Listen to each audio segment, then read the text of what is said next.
बिस्मिल्लाहिर्रहमानिर्रहीम। अस्सलाम वालेकुम स्टूडेंट्स, आज हम लोगों का टॉपिक है application of psychology with special reference to Pakistan. कि पाकिस्तान के रेफरेंस से हमने साइकोलॉजी की एप्लीकेशन देखनी है कि साइकोलॉजी को कौन कौन से डोमेन्स में इसका जो है वो स्पैन है, कहाँ कहाँ पे ये अप्लाई हो सकती है, इसका स्कोप क्या क्या है, कौन से फील्ड्स में हम देख सकते हैं कि साइकोलॉजी यूटिलाइज़ हो सकती है। तो उसको स्पेशल रेफरेंस ऑफ पाकिस्तान के हवाले से हम देखेंगे। Psychology is one of the popular subjects among students, but still it is struggling for its due recognition. Psychology एक पॉपुलर सब्जेक्ट है, स्टूडेंट्स के दरमियान में बड़ा पसंद किया जाता है, लेकिन अभी भी ये अपने रिकॉग्निशन के लिए यानी अपनी शनाख्त के लिए अभी कोशिश कर रहा है कि इसकी मज़ीद जो शनाख्त है वो कायम हो जाए। और इसका जो पाकिस्तान में इसका करंट स्टेटस है, अगर हम वो देखना चाहें तो फिर हमें नज़र आता है कि इसका साइकोलॉजी का पाकिस्तान में जो करंट स्टेटस है वो किन किन फील्ड्स में है। First of one is education and teaching. Psychology is an independent subject was introduced in 1960s. Pakistan में जो 1960s में साइकोलॉजी को एक इंडिपेंडेंट सब्जेक्ट के तौर पर जाना गया और गवर्नमेंट कॉलेज लाहौर, जिसको आज जीसी लाहौर कहते हैं, और कराची यूनिवर्सिटी में earlier it was taught as part of philosophy. इससे पहले ये फ़िलासफ़ी के तौर पर पढ़ाया जाता था। फ़िलासफ़ी का सब जो था वो सब्जेक्ट था, मतलब अपनी इसकी अलग से आइडेंटिटी नहीं थी। Now there are well established departments of psychology in the colleges of every big city. हर बड़े कॉलेज में इसका एक डिपार्टमेंट है, ये सब्जेक्ट पढ़ाया जाता है। As in Islamabad, Rawalpindi, Karachi, Faisalabad, Peshawar, Quetta, Multan, Sargodha, Bahawalpur and so on. Almost all universities offer postgraduate and most of them offer doctoral degree programs as well. बहुत सारी यूनिवर्सिटीज़ में इसका बीएस लेवल के बाद जो है वो एमएस करवाया जाता है और डॉक्टरल मतलब पीएचडी करवाई जाती है। Bachelor of study 4 years degree program, यानी बीएस जो करवाया जाता है वो 4 ईयर डिग्री प्रोग्राम होता है, has also been launched in many cities. बहुत सारी जगहों पे जहाँ पे साइकोलॉजी में जिन जिन कॉलेजेस में यूनिवर्सिटीज़ में बीएस ऑनर्स करवाया जा रहा है वो 4 साल का ये डिग्री प्रोग्राम है जो मास्टर्स के इक्वलेंट होता है। Psychology is also taught as compulsory subject और मैनी प्रोफेशनल कोर्सेज़, बहुत सारी प्रोफेशनल कोर्सेज़ ऐसे हैं जहाँ पे साइकोलॉजी को कंपल्सरी सब्जेक्ट के तौर पर पढ़ाया जाता है, यानी एक लाजमी सब्जेक्ट के तौर पर पढ़ाया जाता है। And as a minor of elective subject, और बहुत सारे सब्जेक्ट्स ऐसे हैं जहाँ इसको माइनर के तौर पर पढ़ाया जाता है। जैसे आप लोगों का मैथ का बीएस है तो उसमें इसको साइकोलॉजी को माइनर के तौर पर पढ़ाया जाएगा। इंग्लिश में माइनर के तौर पर साइकोलॉजी, इसी तरह से ज्योग्राफी, हिस्ट्री, बहुत सारे ऐसे सब्जेक्ट्स हैं बीएस हैं जिनमें साइकोलॉजी का सब्जेक्ट जो है वो माइनर के तौर पर पढ़ाया जाता है। इसमें ह्यूमन रिसोर्स मैनेजमेंट है, ह्यूमन रिलेशंस हैं, बिजनेस मैनेजमेंट है, लॉ, होम इकनॉमिक्स और स्पेशल एजुकेशन और बहुत सारे दूसरे programs. At intermediate and degree level it is considered as favourite subject among female students. Mostly जो होता है साइकोलॉजी का सब्जेक्ट वो फ़ीमेल ज़्यादा उसको पढ़ना चाहती हैं, ज़्यादा उनका फोकस होता है उस पर। तो ये फ़ीमेल के लिए, यानी जो फीमेल स्टूडेंट्स होती हैं, गर्ल्स होती हैं, उनके दरमियान में ये एक फेवरेट सब्जेक्ट होता है इंटर और डिग्री लेवल पे। उसके बाद है civil services and selection board. Selection board hires the professional psychologist. अब सिलेक्शन बोर्ड कौन सा होता है?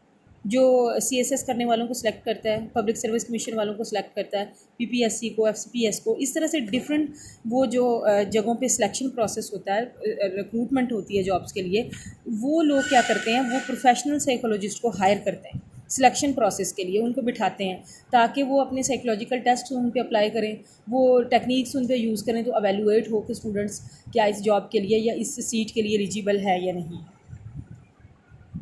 उसके बाद असेसमेंट की जाती है, उसके स्टेप लिए जाते हैं। Final selection is based on interview.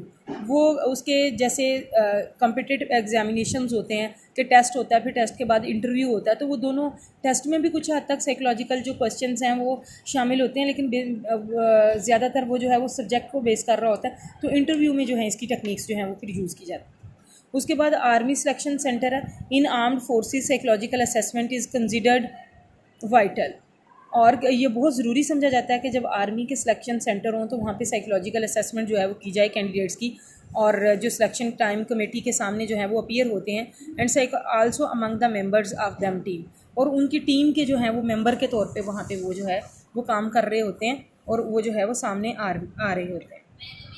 Psychologist design behavioural situational test specially for them, और जो साइकोलॉजिस्ट होते हैं उनके लिए बिहेवियर और सिचुएशनल टेस्ट जो हैं वो उनके लिए अप्लाई करते हैं। प्रोजेक्टिव टेक्निक्स हैं, प्रोजेक्टिव टेक्निक्स वो होती हैं कि जिनमें डायरेक्ट कोई मटेरियल नहीं होता, लेकिन किसी मटेरियल से आपने दूसरे की जो है वो उसका पता करना होता है कि वो क्या सोच रहा है, उसकी पर्सनालिटी कैसी है। ऑब्जर्वेशनल टेक्निक्स उसको सिखाई जाती हैं, ऑब्जर्व किया जाता है उसके बिहेवियर को, और इंटरव्यू मेथड के साथ उसको कंपाइल करके फिर कैंडिडेट की सिलेक्शन जो है वो की जाती है। उसके बाद हॉस्पिटल एंड क्लिनिक्स हैं।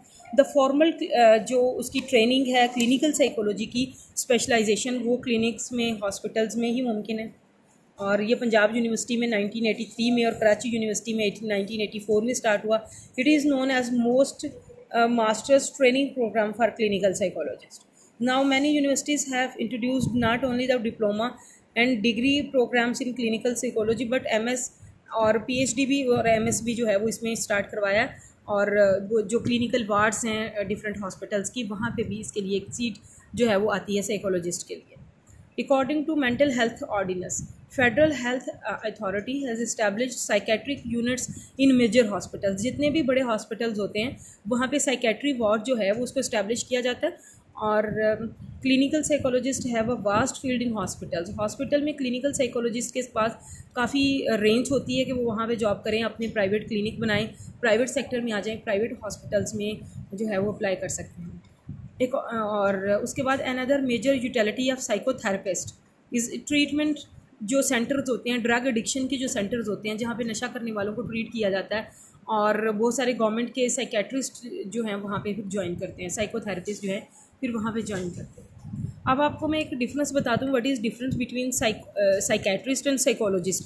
साइकेट्रिस्ट जो होते हैं वो MBBS की डिग्री लेने के बाद उनकी स्पेशलाइजेशन होती है साइकोलॉजिकल टेक्निक्स में और साइकोलॉजिकल जो मतलब थेरेपीज़ होती हैं इनमें।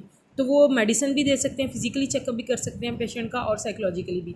लेकिन जो साइकोलॉजिस्ट होते हैं वो साइकोलॉजिकल टेक्निक्स के ज़रिए, थेरेपीज़ के ज़रिए और उन्हीं जो टेक्निक्स के ज़रिए उसको हैंडल कर रहे होते हैं।